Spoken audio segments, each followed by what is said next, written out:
This exhibition covers Frank Stewart's entire career, and he's an artist that's really deserving of investigation both for his subject matter and his devotion to understanding photography as works of art.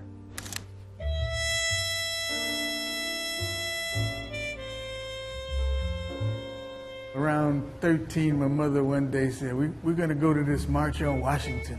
So I said, okay, I'm going with you. We got there and she had a camera. She had a Brownie. I said, look, I'm getting ready to take pictures with this camera. This is too monumental for us not to be documenting it. I grew up in Memphis, Tennessee, and that was just like being in apartheid. You couldn't even look at white people. If you looked at them in the eye, it was called reckless eyeballing. They could put you in jail for that. So when I got to D.C. and I saw all of these white people and black people together for something for black people, it was like phenomenal. Those were my first pictures. The top photograph here is New Orleans' first line, and it's a dirge, very slow. When they put the body in the ground and the music is upbeat, it's called the second line, when everybody comes back and they're partying and dancing. And that's some of the best of America. Down here, I was taking pictures on a National Endowment for the Arts grant in the South. And I saw a newspaper in Jackson, Mississippi. It said, there's going to be a Klan rally. So these guys are late for the parade. So they're hurrying up to get in line. And this is the worst of America. One of the most important themes comes early on, and it is the overriding rituals of African American culture that Frank has photographed through his entire career, in-depth and behind-the-scenes portraits of jazz musicians, street photography, or visiting his ancestral roots in Africa. Early in my career, I wanted to know where the beginnings of African American culture came from, so I went to West Africa. This was 1974. It's called Call and Response. In West Africa, if you're a drummer, you're not doing anything, you're not saying anything unless there's a dancer to respond to your call. So that's where Call and Response came from, drumming and dancing. This is Ghana here. Ladies with water on their heads, they have to walk a mile to get the water and a mile back.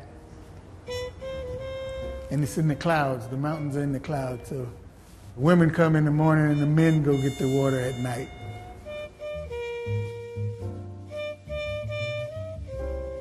Making food in Africa is a whole ritual.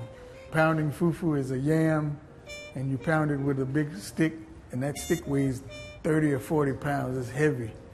This lady is pounding this with one hand and turning it with the other hand. I went to Cuba in '77, the first American journalist to go. It was such a vibrant culture then. Everywhere was music and art, and everybody was into the revolution, and Fidel was alive, and he was very active. The next one is New Orleans. Right here is a young boy out on Canal Street in the French Quarter. And to me, he's telling these white people across the street that I'm still here, I'm still here. Yeah, I'm still here. Winston and his father, they're going to play at a funeral. So they're practicing Flee is the Bird. I had a stepfather that was a jazz musician in Memphis. His name was Phineas Newborn Jr. 1957, Count Basie brought him up to New York to play opposite him in the original Birdland. So I came with him. So I would take pictures of these guys in the clubs. That's how I kind of got into taking pictures of jazz.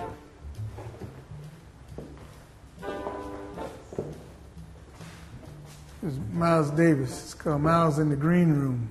Living in Chicago, I lived 2 doors away from his sister, Dorothy. Growing up, she was like my aunt. So she helped me get this picture, but I'm shooting when he comes back from a hiatus in 1981. I'm shooting for Ebony Magazine. It was at Avery Fisher Hall. And he's standing up on the piano stool here, and he looks like a Christ-like figure. And, I think it's one of my best photographs. In fact, it's in the permanent collection of MoMA.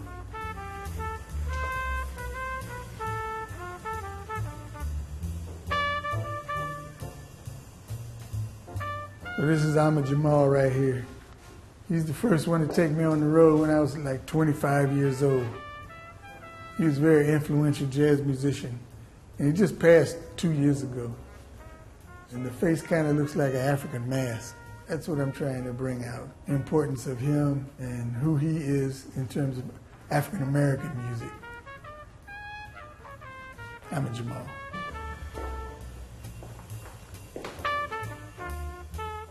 All right, this is New Orleans.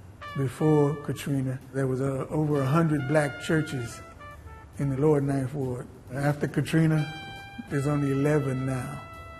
The black churches were the center of the culture in New Orleans at the time.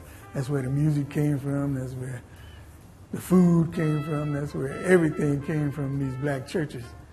So I thought that this organ that was under 30 feet of water for a month was a good example of how devastated the area was and the culture.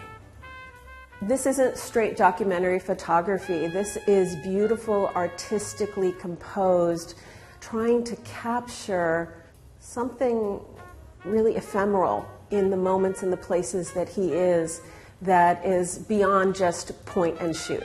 So you'll get a mixed interpretation of his entire career as you walk through the gallery.